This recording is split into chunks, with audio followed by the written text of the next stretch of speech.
Hey, it's another week of violence. Doing terrible.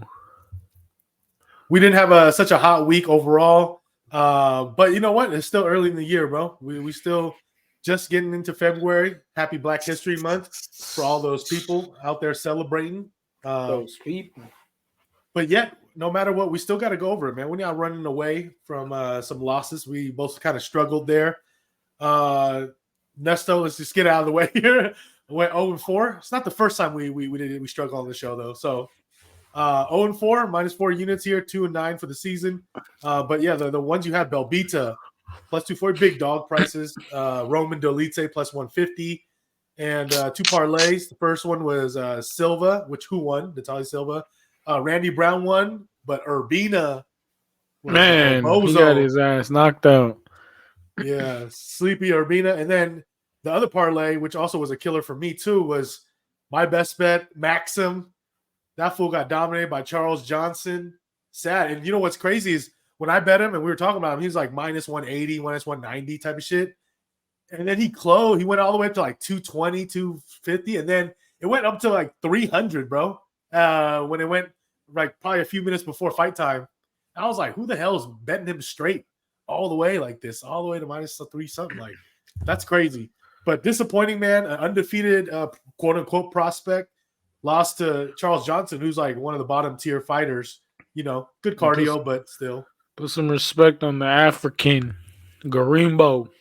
Hey, and then well, we didn't bet him obviously, but Garimbo, why bet against him? I lost. Garimbo, bro.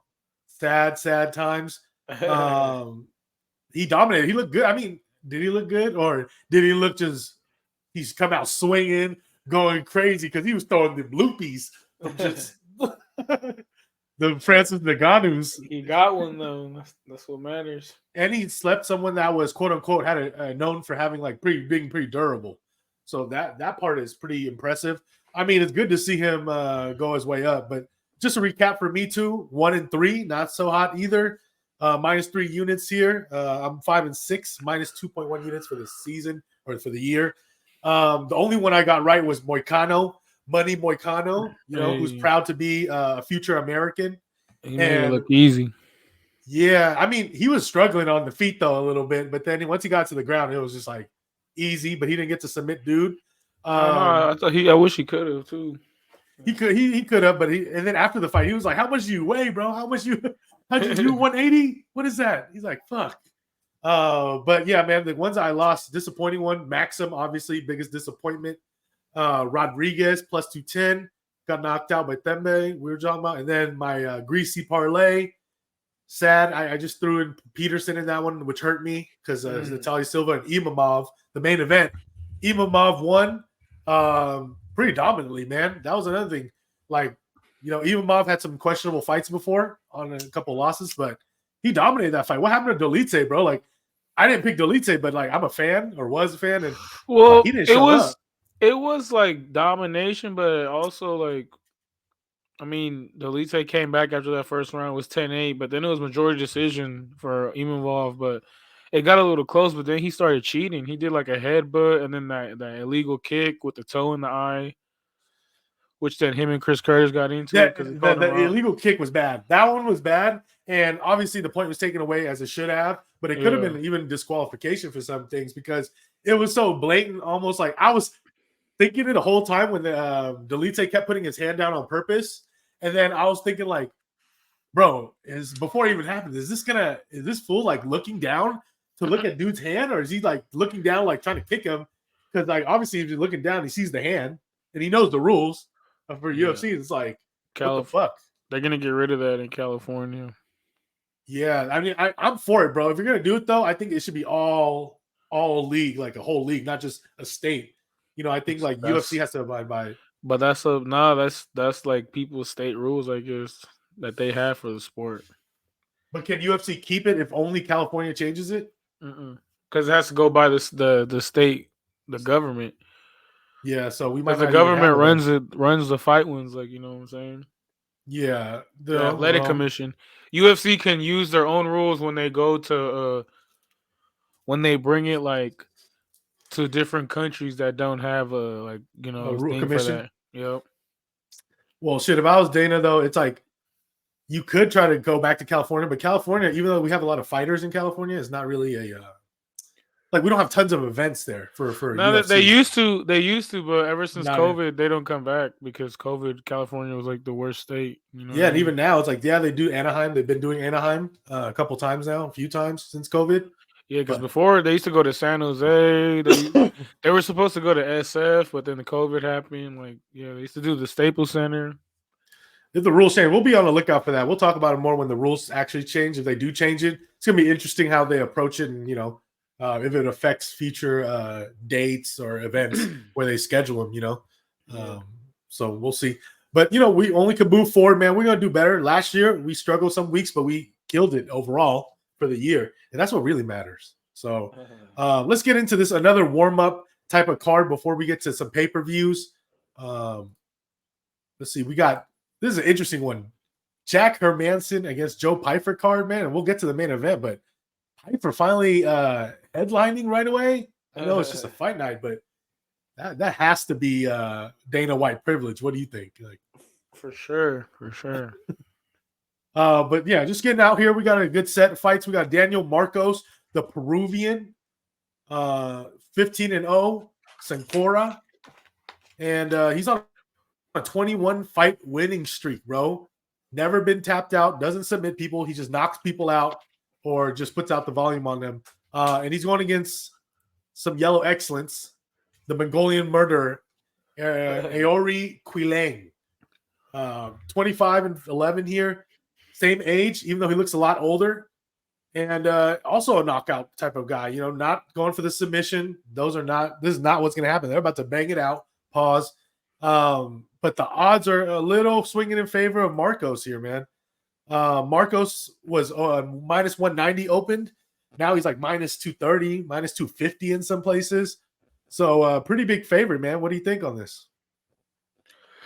I mean, rightfully so. That Curry Lane, who did he lose to his last fight? I forgot. It was like somebody that he won his last fight. His last fight, he beat Johnny Munoz Jr., which was an upset. I actually lost on Johnny Munoz there. And then he lost to Zahabi. Got knocked out in the first round. He's kind of solid, but I'm going to go with the Peruvian. Mm-hmm. Yeah, man. I mean, it's hard not to go in the Peruvian here. Daniel Marcos. Although, like you said, like Aori he's fought some decent mid-level competition, but he's a knockout guy. I think that he's a dependent on the knockout. And whereas Marcos can volume it out more, he throws a lot more volume. Also has the power. But it is hard. The minus 230 is a little tough to swallow with a newer guy. But you can't deny the streak. You can't deny the results. He beat Davey Grant by decision, though, which is close. But I'm big on Davey Grant for the most part for being who he is. If he's able to do that. Yeah, if he's able to at least stand and bang with Davey Grant, I think he'll be able to handle the power of Aori Quilang. So, yeah, I'll go Marcos as well. Greasy parlay piece. I liked him at minus 190, but now that he's like minus 230, parlay maybe, paired it with somebody else. But we'll see here. Moving through, we got another kind of young man's fight here. We got Haider Emil against Fernie Garcia. Haider Emil, man, the Hurricane. If you guys remember, he looks like a Hapa, first of all. Half Asian. El half, Nino Training Center. Yeah, man, El Nino Training Center. You're talking about the Bay Area, San Francisco. He's repping the Bay. So that's how I've seen him on Contender Series, and you guys probably have too. Big fight win streak. He's a mixed bag, bro. He could knock people out. He could wrestle. He's on a streak too. Look at him. Yeah, no, he's doing all right. There are some concerns, but he's like that type of like Kurt Angle vibe. Never give up, do it through a broken freaking neck, whatever. And Kurt Angle also looked part Asian for a little bit growing up, which was weird. Did you? I just thought about that, to be honest. Who's he fighting? But yeah, this guy's fighting Fernie Garcia. Oh. Represent Mexico, 10-4, 3-fight losing streak. Not really a knockout guy, but he also doesn't get finished. So that's another thing. Last fight he lost to Nakamura. I never finish. Nakamura was one of the prospects from Japan that was like a huge favorite. So they kind of fed Fernie to him, and then he lost to Brady Heastan, which to me is a little sus personally. And then Journey Newsom was his other loss. Like he hasn't won in the UFC at all. Like he only won the Contender Series fight back in 2021, and that's it. So it's like kind of like, do you think this guy's gonna, if he loses one more, do you think they're gonna cut him? Which by the way, go ahead. Well, all depends how he fights. If he comes out there like balls to the wall, flings it, they'll give him another shot. But he just gets out there and gets like laid and preyed on and gets dominated by the Hyder dude. He's gone. I can feel that. You know who got cut that I just saw today? Phil Hawes and Duryev, right? Who? Albert Duryev. Oh, I don't even know because I know what's his name like retired too, right? The black dude who fought from Canada. Phil Hawes? No, he was like a lighter weight. He like opened up the card. Oh, Malcolm Gordon. Yeah. Yeah, he retired, and then some people are like, should he come back from retirement? I was like, who's out here really waiting for the Malcolm Gordon fight, bro? Like, trying to get him out of retirement. No, he should just coach. If he feels like he's done fighting, like, just let him coach, bro, and do shit. Like, he can still teach people. He's still good, like, pro-wise, like, as far as making it to becoming a pro. But yeah, man, that Phil Hawes is out. That's another black guy, Black History Month for y'all. Phil Hawes is gone. That's surprising, man. That's sad, but, odds wise, let me touch on the odds because this is semi-interesting here. We got Emil, he's like minus 170 open, so he's about the same. This hasn't been much movement. I'm gonna be honest, man. Like, it's easy to look at like the resumes and the fights and say, okay, I think Emil should win. Like, he should be the favorite, but at the same time, during the fight, like Emil has some of these tendencies of looking like he's tired. He's just like okay at everything. He's like pretty decent at everything, but he's not. I can't say he's like amazing at anything other than maybe a little grappling, a little American wrestling. So I don't know about laying the favorite here, man. Because just like last week, just like this, let me tell you, who just lost as my best bet? Maxim, 17-0 prospect. Supposed to be a great grappler, goes against Charles Johnson, who's like was on a fighting losing streak, or some people thought he was like at the bottom of the barrel, right? And then fucking lose it, and then Charles Johnson wins. Like, what the fuck? So I'm staying away from this. So, but if I had to take a shot here, I wouldn't mind taking a shot at Fernie Garcia, man. If you could get at like plus 150 or better, I might look at it, but this is a kind of boo-boo fight, in my opinion. I gotta go with the Bay Area dude, man. It's a Bay Area weekend, man.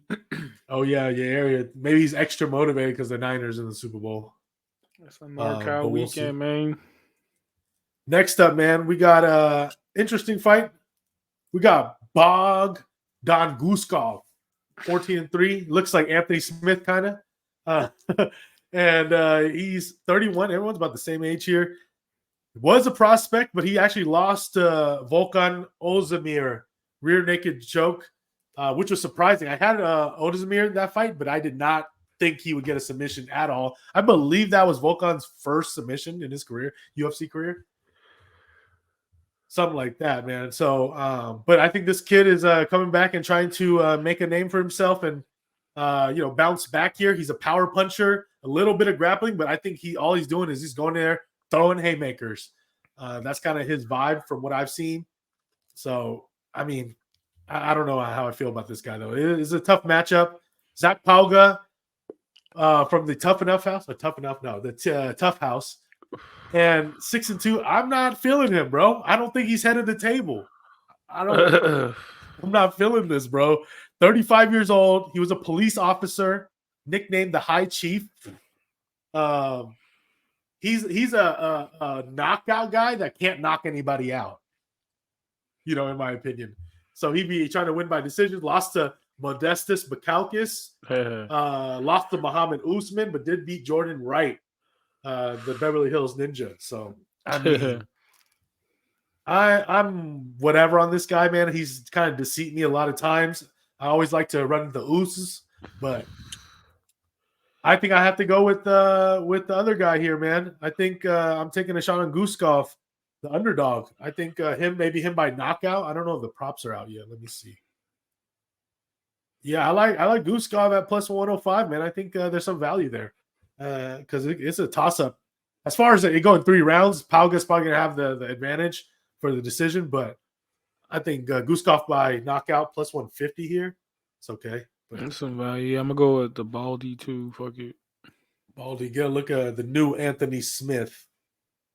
Everybody, this is like what Anthony Smith thinks he's still like. But yeah, hopefully this guy bounced back. It's a killer knockout. You can knock out the police. Here we go. I'm excited. I don't know why this is so early on the prelims, bro.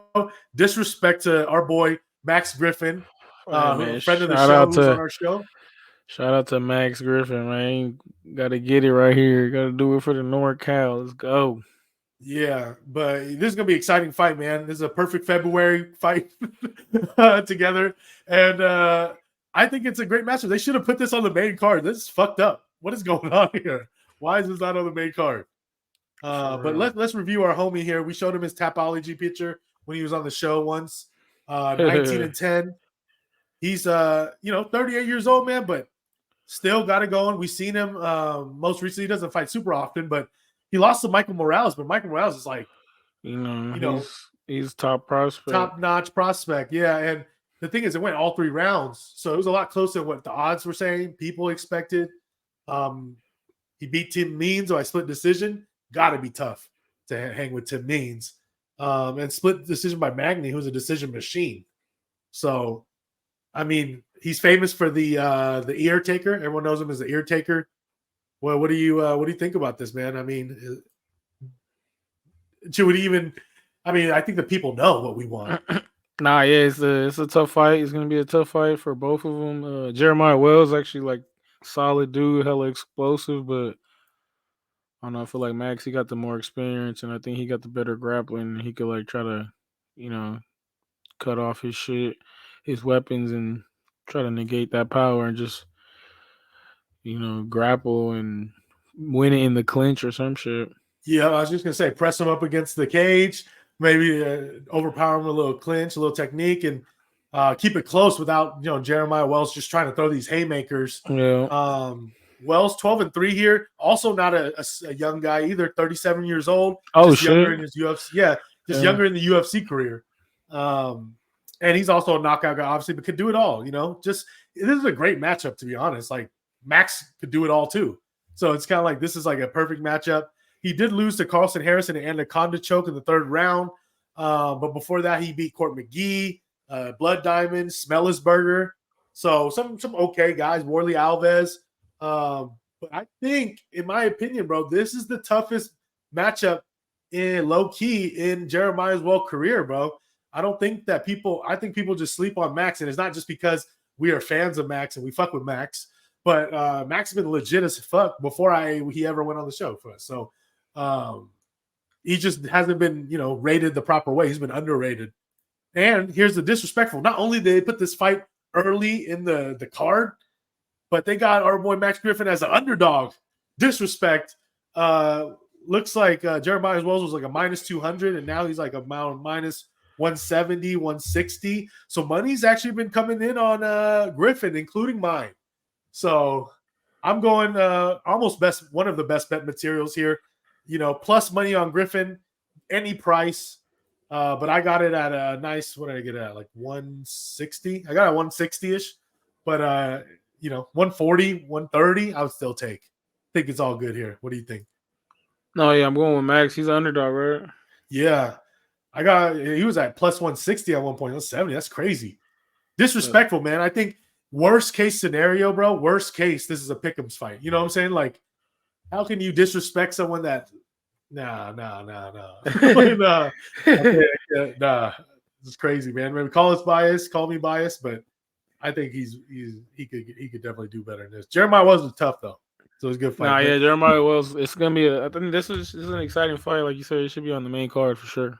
Main card, and it should be like a pick'ems. That's what I think. Like, but yeah, man. We already know we're gonna bet on Max. So, okay, here we go. We got another matchup here. Sizzler on Max. We're going to Sizzler. Oh man, let's go.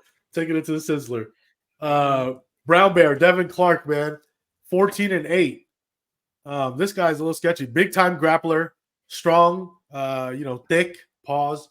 But he's on a 1-fight losing streak, losing to Kennedy and Chukwi. He actually was doing decent, and then he got choked out by Kennedy on a standing guillotine. So he did beat Da Un Jun, and then he lost to Azamat Mirzakhanov. So he's been alternating back and forth, man. That's why I think it's like so inconsistent. And then he also lost to Anthony Smith, Ion Kutalaba. So it's like makes me a little nervous. They also got him, I believe, as a favorite. Well, let me double check here. Yeah, they got him. They got him at minus 180, and money's been flying in on Devin Clark, and now he's like minus 210, minus 220. So people obviously like him. Somebody likes him, and I can understand like why. Because when you look at Marcin Prachniow, 16-7, he's also not that young, 35, 1-loss streak. He lost to Victor Petrino though, and he only beat William Knight, and it's like similar issue, right? Like. So at the same time, it's hard for me to bet heavy juice on Devin Clark. So for me, I'm going Prachniow here as far as the value on the money. Plus money, man. Prachniow, 180. Marcin versus who? Your boy Marcin. Devin Clark. Your boy Brown Bear, Devin Clark. Man. Big favorite Devin Clark, bro. This is a shitty fight. Yeah. How's this above the Max Griffin fight? What is going on? Hey, what about if Devin Clark could do it for the history month though? For him, I mean, he seems like he's playing on both sides of the fence. Yeah, this is an ugly fight, bro. I guess there's value in the underdog, but yeah, I wouldn't even want to add this to the parlay. Yeah, I mean, it's tough, bro, because these two are sus and they fight sus people. Yeah.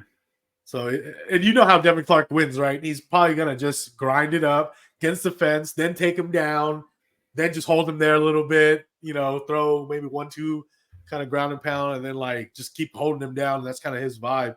He is durable too, though. That's another thing. So like it's likely to go on the over 2.5 here at minus 185 because, I mean, even if Prachniow cracks Clark's pretty durable. So I might look at the over 2.5. But yeah, this fight stinks.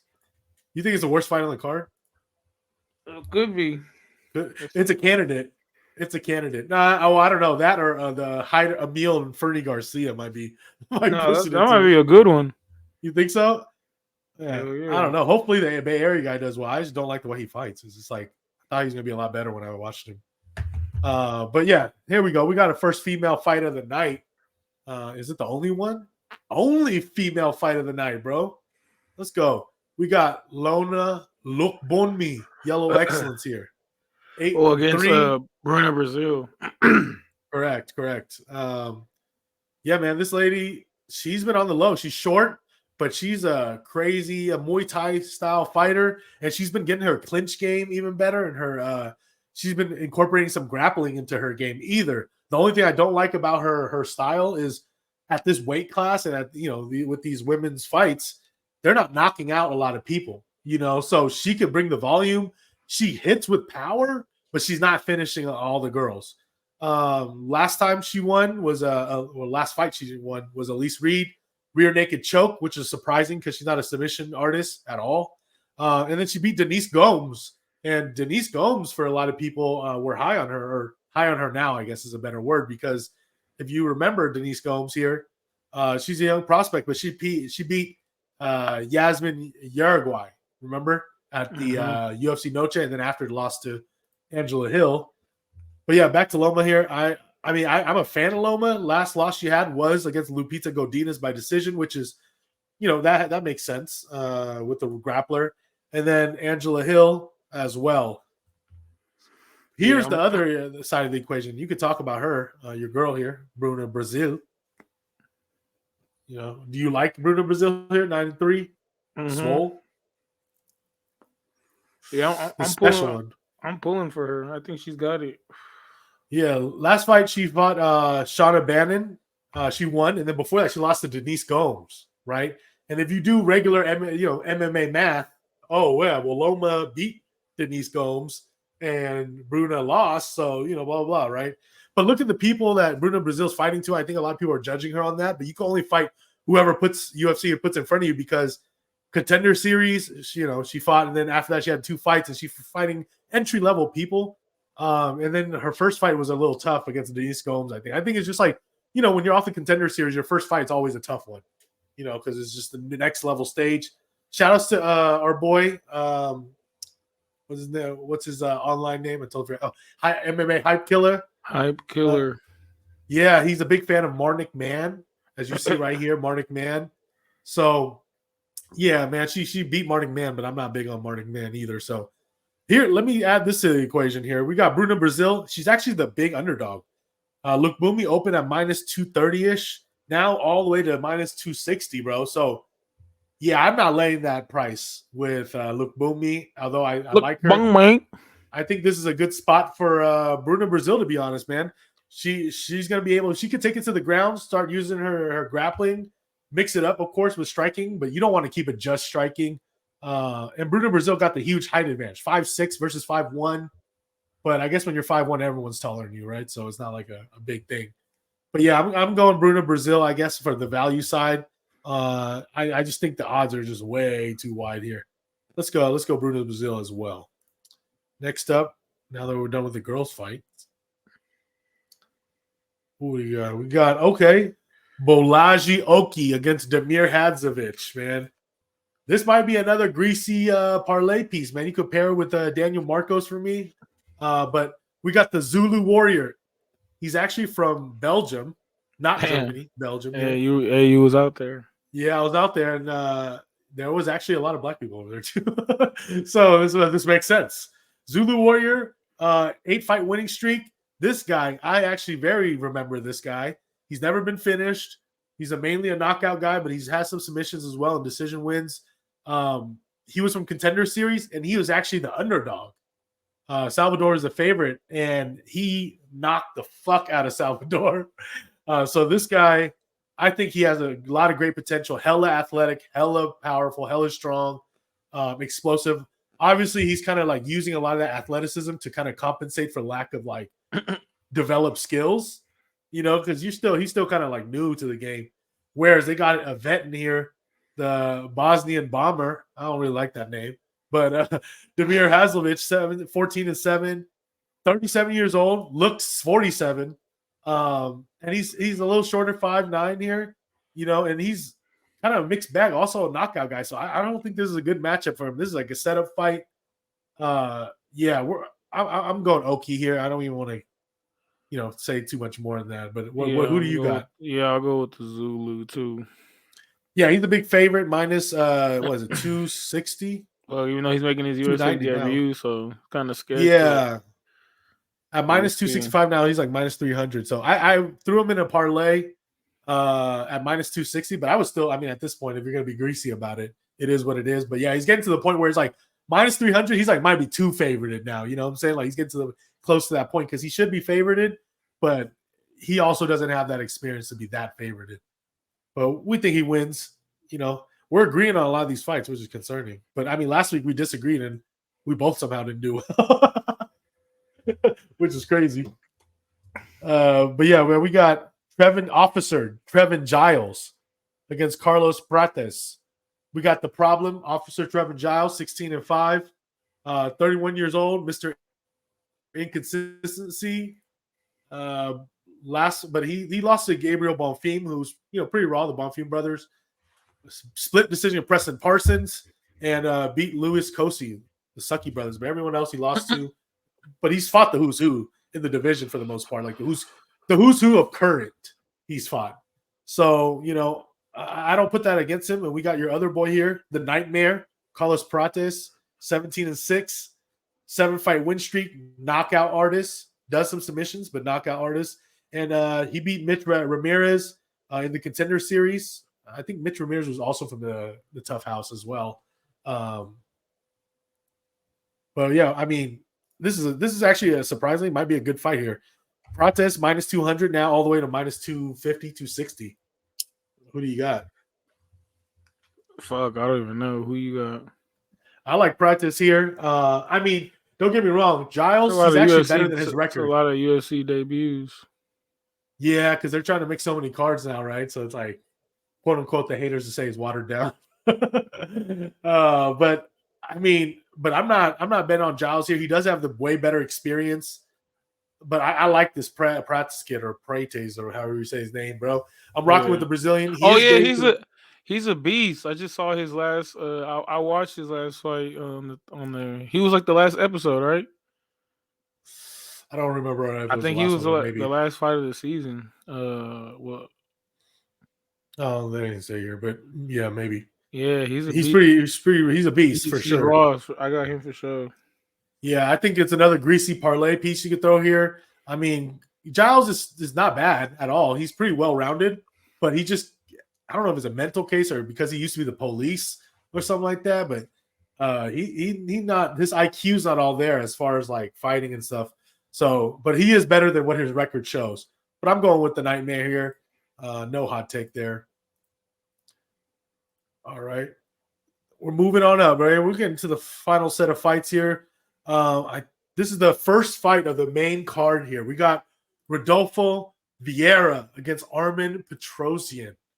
Rodolfo Vieira, 9-2, BJJ Superman. He's not that young, 34 years old, looks 44. And you know, he's a swole ass submission artist. But he's the best of the best, they say. And he beat Brundage. Once you get to the ground, I mean, there's no competition. No one's better than him. You know, there's some people that can try to keep up, but they ain't gonna be better. He's a beast, but I think I'm going with Petrosian. And Petrosian, now we're talking about Petrosian here. Superman from Armenia. I guess it's not around anymore, but he's Armenian, 8-2, 33, not that young, but he's a striker, man. Pure striker. So it's like the battle of styles, right? Like if say standing is not a competition, but if it goes to the ground, it's not competition either. You know what I'm saying? So that's the scary part with this. But he beat Christian Leroy Duncan, who I'm actually pretty high on. AJ Dobson's pretty decent. Looks like a Black Falcon. And he's only lost to decent people for the most part. So, yeah, I'm with you here, man. I don't like how the money's going opposite here. It's like a pick'ems fight. And I think recently there was some money on on Vieira. And it pushed Armin to like slightly like plus 110, plus 120 or something. At that price, I like Armin Petrosian. Oh, it's gone. Looks like there's money back. So it's back to pick'ems. I'm with you here, bro. I think it's one of my best bets, Petrosian pick'ems. Fuck Rodolfo Vieira. If I lose on the ground, I lose, you know? Yeah. But it's like he's too I one can't bank on dimensional. He's too one dimensional. I feel like Petrosian is good enough to try to keep it standing and just get the other dude tired and, you know, at least win by points. Mm-hmm. So we'll see, though. Yeah, it is a small cage once again. And now that we're having more big cage fights, and then we're going back to the small ones, you really could tell the difference. You know what I'm saying? Like on the movement that the guys have. Pretty crazy. Here we go. February fights. We got Michael the Menace Johnson, the legend, bro. 21-19, the best 21-19 fighter in the world. You know, his record doesn't reflect how good he actually is. 37 years old. Lost his last fight to Diego Ferreira by knockout. Sad. It was a bad one. And he's really only beaten 2 people in the last since 2019. Well, a lot of his fights, man, he's winning, and then his chin is just not there no more from all the battles. That he just gets finished late in the round or something like that. So it was entertaining fight with Michael Johnson, but I don't know. It's rough to go with him, bro. Yeah, Darius Flowers. Look at this, bro. He's 12-6 beast mode. You know what I'm saying? Judging by his pose and his style, it looks like he throws power punches. He's 29 years old, and he's that. He's a knockout type of guy. But he lost to Jake Matthews his last fight by submission. But before that, I mean, he's been on a decent run. But he's not, to me, skills wise. If you're talking about skills, right? Overall MMA skills, I don't think there's competition. I'm gonna be honest. Like Michael Johnson is way better. Like way better experience. He's a way better striker. He's faster. I don't know if he's stronger, I guess. So but he has experience where he can grapple. He can hang, you know, with the grapplers. So that's another thing for me. So Michael Johnson at this price, I think he's about minus 125, minus 130 or something like that right now. Yeah, I'm taking that all day. I got him at minus 120, 125, but I think he's good to all the way to minus 150. I'm taking Michael Johnson. Also, one of my best bets here. I like Michael Johnson. Oh, I Uh, feel it. I probably yeah, go with this guy just because, like I said, Michael Jackson, you always been game. He been yeah. blowing If you late like rounds. this guy, I'm trying to look at his knockout. His knockout's plus 225. Oh, So I think if he does win, I think obviously he could finish and knock out Michael Johnson I for mean that sure. sucks. I don't want to see that happen. So, but But if you know that's how Michael Johnson's gonna yeah, lose, yeah, I you probably know? wouldn't touch this fight. But yeah, what we got next? So Michael Johnson's night. Next up, we're getting to the final few fights here. We got Brad Tavares, our boy Ooh, Weeze's homie, he's a big fan of. Brad Tavares, 20-8 from the islands, 36 years old. He's been around the block. yeah, he's the Um, OG. Who's he fighting? OG, and he's fighting RoboCop. Damn, Hobocop. this is gonna That's be the a Brazilian close thing. fight. 14-5. This is a banger, bro. This might be a banger. Yeah, how big of a favorite or is it Pick'ems? Now we got, let me take a look here. We got Brad Tavares is an underdog. So Greg Rodriguez is minus 240. Minus 250. That's pretty good. Yeah, Tavares plus 200. I'll probably Yeah. go with Rodriguez. What's the over though? Over under right now. Rodriguez. They don't even, it's the only fight that doesn't have a line for it for the That's total. crazy. That's crazy, man. Yeah, when I looked at this fight, before I looked at the line, obviously I like Rodriguez here, but I don't like the line. I don't like him being this huge of a favorite. Minus 230. Like I pick him to win.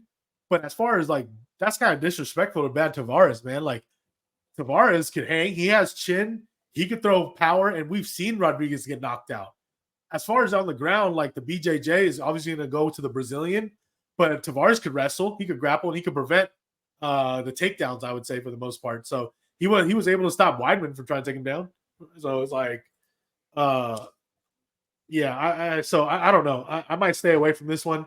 I don't think I'm going to bet this fight here, but I picked Rodriguez for the win. But if I had to bet and value wise, I would tell y'all, damn, Brad Tavares plus 200 doesn't sound that bad at all. Yeah, but Brad's always like the same shit with him. So it was like a 3-round fight. You just can't do enough to get the dub. And then RoboCop is solid. The only way you taking RoboCop out of there if you sleeping his ass, and I don't think Tavares could sleep him. That's true. When's the last time Tavares don't even got that many knockouts? 5 knockouts in his career, bro. So Udo got 5 knockouts. I think so. It's like, I don't know. Last time he got a knockout was all the way back in 2018 against Christoph Jocko. So that was a late knockout. Yeah, so I'm with you there, man. I'm not firing on Brad Tavares. I can see the value that some people might see. That's crazy. He's still like 20-8. Like this fool literally just like grew up in the UFC. Yeah, exactly. He's still kind of young for like how long he's been around. You know what I'm saying? But he's RoboCop. He's hella durable, man. He's always out there tries to put on the fight for sure. Respect to Brad. Next up, like, why don't we move this fight down with what's it? Our boy Max Griffin's fight. Yeah, like why would they not switch these? What's going on? UFC Come on, Dana. But we got Ihor Potieria. He just lost his last fight, right? He got yoked up. I forgot who was it by. Yeah, 20-5, 2-fight losing streak. He got yoked up twice. Rodolfo Bellato, who was from Contender Series, and then Carlos Oldberg, the pretty boy from Izzy's camp. Yeah, so and then the last fight he won was against old man Shogun Rua. Yeah, and so it's like, nah, bruh. And who's the other guy? Nicolay. I don't even want to say his last name because it's February, but but yeah, we got. I don't know about this guy, bro. Like, no way is he up high in the card. I feel like this is a what's joke. The other dude? Go to the other guy. Other guy who we got is Robert Brezek, 17-5, Polish guy. Looks like a hella swole Polish power. Who's the other guy? Gamrot. Looks like a swole, big ass version of Gamrot. Polish power. 5-fight win streak. 33 years old. Not super young either. Knockout artist. Throwing hands. UFC debut too. Debut from Octagon League. So, I mean, this man's been knocking people out recently. The last 5 fights, he's knocked out everybody in the first round. Granted, we don't know the level of competition. Judging by the records, it's not too good of a level of competition. Yeah. So that's another thing because Poterio's down. But here's the thing. Styles-wise, I think it's great setup fight for this new guy because Poterio's down to scratch. He's like down to just like throw himself in the fire and also throw hands. And I think this is going to get him cut. As far as the odds go, we got Brezek minus 195 now, minus like 200, 210. I might fire on this guy, bro. I haven't yet, but I like him at minus 190. Anything like minus 200 or better. I'm leaning towards this guy, even as a parlay piece. The under 1.5 is minus 260. That's crazy. What do you think? You like the 1.5s? Well, it sounds like these guys are just gonna go out there and whoever drops first, but I don't know. It's a sketch fight. 100%, man. It's gonna be more entertaining fight. But just for the pick, yeah, I'm going with the favorite here, Brezek. Yeah, I would go with him too. He's swole. we haven't seen him fight this level, but you know, we've seen the other guy fight this level, and it ain't it. He ain't it.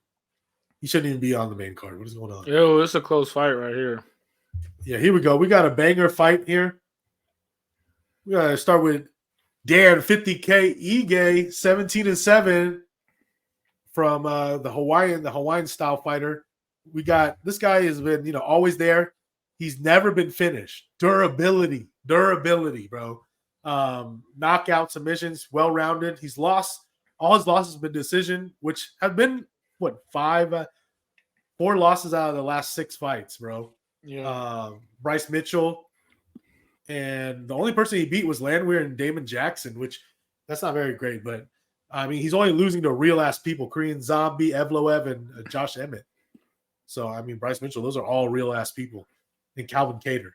So, well, I mean, do you what do you like this matchup, man? Your boy Andre Feely, bro, also another man, touchy. This is a big fight for Andre Feely. He got the size on Ige, and I know he has the better grappling training with Faber and them for years, but because that's the thing about Ige, his grappling is like it's not good. So like if Feely can use that and use the size, but the thing is, Feely likes to get cracked, and getting cracked by Ige is not the thing to do.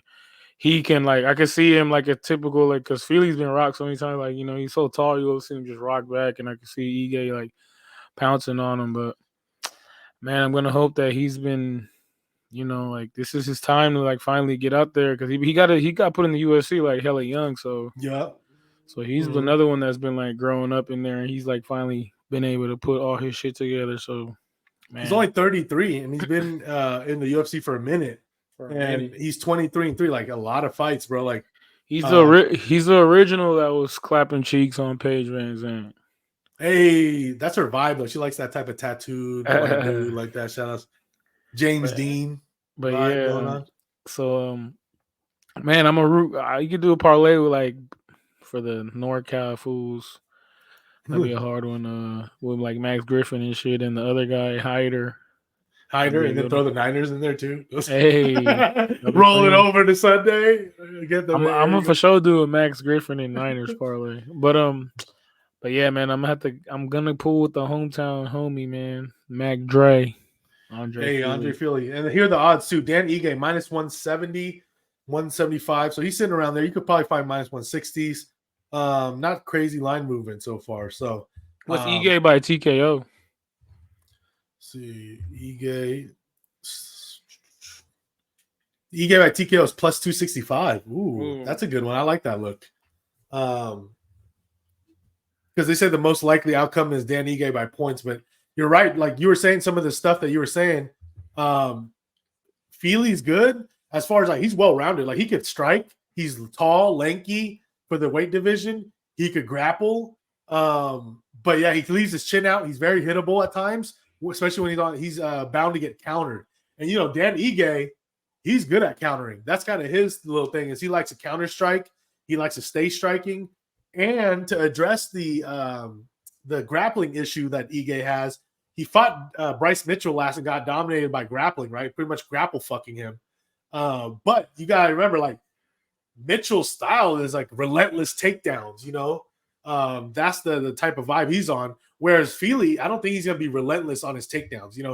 Feely's happy if the fight stays standing. He's down to also keep it standing and fighting, and strike and do all that. So I don't think that's going to be a real issue. And I think if anything, Ige's improved as well, like with the practice and training from before the Mitchell fight, and then even after the Mitchell fight, he definitely has been training that more, knowing that that's his weakness. So obviously Ige's a favorite for a reason too, so I see the value in Feely. I'm going Ige here. I'm riding with my boy. I think he's gonna pull it out, and I like that look that you say by knockout at that price plus 265. I might have to dibble and dabble in that one because because Feely can't get knocked out. He's tough though. But I also feel like too, like with like Ige, I can't see him winning like all the way by decision because if it goes 3 rounds, I can see Feely if he can get his style going, like keep that range with that tall. Because what's the height difference between them two?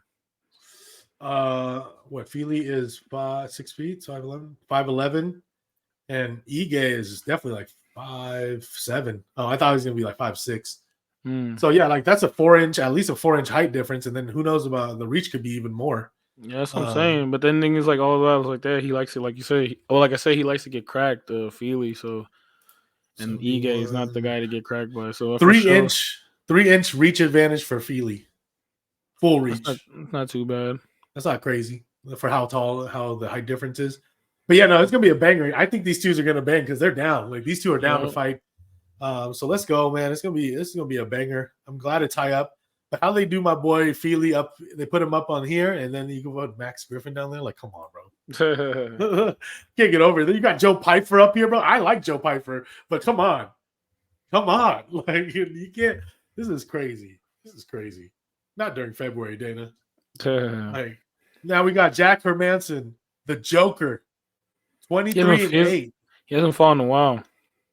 Yeah, 35 years old, 4-fight losing streak. Last fight was back in December 2022 against Roman Dolidze, where he lost, and he beat Chris Curtis before that, which is actually pretty impressive.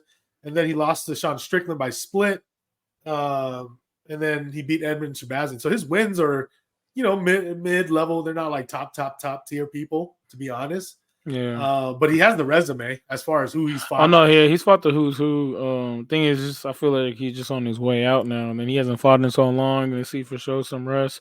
Pyfer been killing it lately. He's got that Dana White privilege. He's on the way up. He was bitching about his last fight that if he gets main event stuff, because I guess he was on a contract. He wanted bigger contract, so I guess they hooked him up. He gets the main event. What was his last fight against? It was like a kind of an ugly fight, but he ended up sleeping somebody. Yeah, right? Body bags. Abdul Razak Hassan. No, he choked him out. Yeah, but he was giving him some hands. He was getting hurt with the leg kicks too, Pyfer, but he gritted it out and got the win. This is a cool test for sure because like Hermansson has fought with the who's who, but Hermansson, I don't know. I feel like he's kind of on the way out. I feel like he can get cracked too, and Pyfer's not like easy to take down. Yeah, Pyfer has some wrestling background for him, American wrestling, so he could definitely defend and hold his own.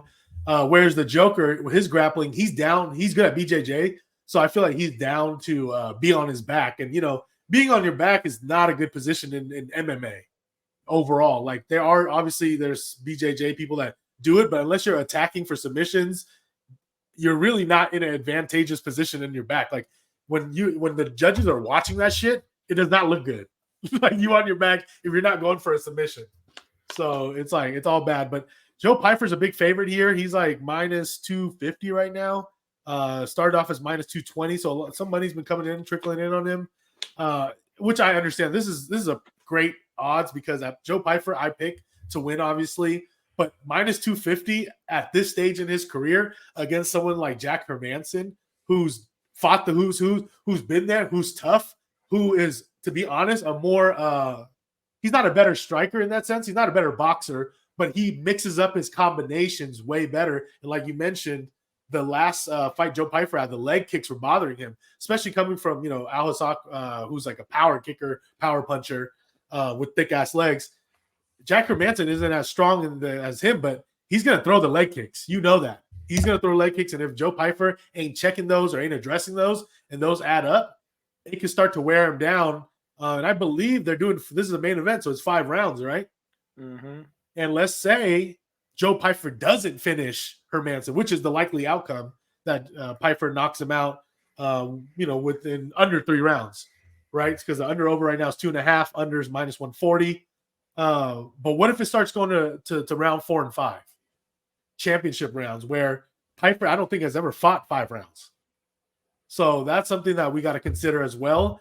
And of course, you get the Dana White privilege, so the line's inflated. So I don't recommend necessarily minus 250, but if you're already degenning out and you want to anchor your parlay, or something with the main event with the favorite, yeah, you could throw Joe Pyfer in there and then maybe hedge a little on Hermansson, because I think if it goes to decision, there's a pretty okay chance, more like a 50-50 chance that Hermansson could win by decision. You know what I'm saying? For sure, for sure. So it's like that's kind of disrespectful in that sense. But I do think Joe Pyfer wins, knocks him out. The knockout prop right now for Pyfer is plus 125, which is not that great of a price for a knockout prop, but that's a likely outcome, bro.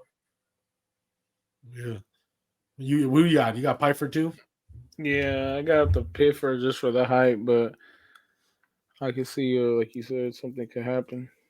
Something could happen, bro. You can't fuck around with Hermansson like he's a nobody. He's not a jobber. But yeah, well, that was the main event here. So we got to redeem ourselves, man. Well, with these best bet, we got to bounce back. What do you got for the people here? You want me to go first, or? Yeah, I got here. I'll do the NorCal parlay. Gonna do Hyder, Emil, okay, Max Griffin, and Andre Touchy Feely. That's the area one. That's NorCal. the NorCal. Hella NorCal. That's the hella NorCal parlay. Here's another one: Petrosian and Rodriguez.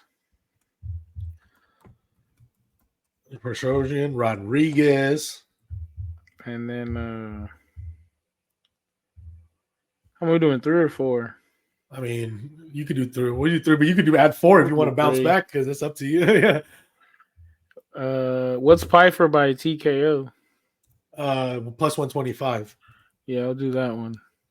Pyfer KO plus 125. There we go. Yeah, and that's the 3 right there. A Max Griffin straight up too. You know what I'm saying? Just in case somebody else fucks it up on the NorCal. Okay, Max Griffin. He's at plus 145 right now on Bet Online. We'll take Max Griffin.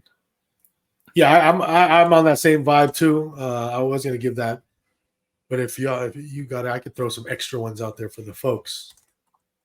145. All right, let's see what I got here for the peeps. We got okay. I'm gonna do a parlay here. Greasy. I'll start with a parlay for y'all. The greasy one I always do. We're gonna start with Oki, right? And Oki minus 290. Bolaji Oki. And main event Joe Pyfer minus 250. I think that's gonna get you like, I want to get at least even money for everyone or better, plus money. No, I need to add one more for y'all. Who's the other one I gotta add? Oh, and I guess at the beginning, Daniel Marcos. Oh yeah, that might be the one. But the cool thing is, it's the first fight of the night, and if you it busts, you can always refire. Because I found the other one. I'll throw in 4 because it's really greasy. Carlos Prates. Those are 4 favorites. Yeah. So it'll be like plus 270, 280 or something like that. I don't know, something along those lines. Prates, Pyfer, Marcos, Obi. All right, and then the rest here. I like Michael Johnson minus. You get him at minus 130 right now.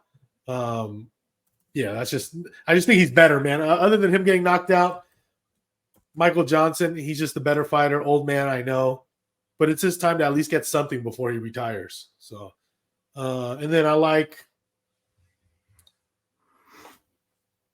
What was the other one I like? I like Max Griffin too. If y'all into that, but I'm gonna give y'all this other one. I can't find it, but I'm gonna. Oh yeah, I'll go with. I'm gonna go with Brezek or whatever his name is. Robert Brezek minus 190 right now. Mm-hmm. That's gonna be it. And then if you want a bonus one, it's Max Griffin. That'll be your bonus and my bonus. Max Griffin. We Let's got go, to for Max. the culture. Let's Max go. Griffin. Let's go. Bring Let's the pain. go. Yeah, he's gonna be out there. Don't disrespect my boy Dana. Move the fight up You to the feel main me? card. What's going on, bro? What's going fuck on? Ihor, Proteria, and Brezik. Yeah, what's That going shit on? weak. It's a week. But yeah, shout out to y'all, man. Hopefully we bounce back. I appreciate y'all. We're gonna be tuning in. Shout out the fights, man. Let's come bounce back, man. We got 10 more weeks, 12 more weeks, 11 more weeks, some shit. Let's get We it. got a lot of time. A lot of time. So peace out, smoke up, smoke out, smoke it down.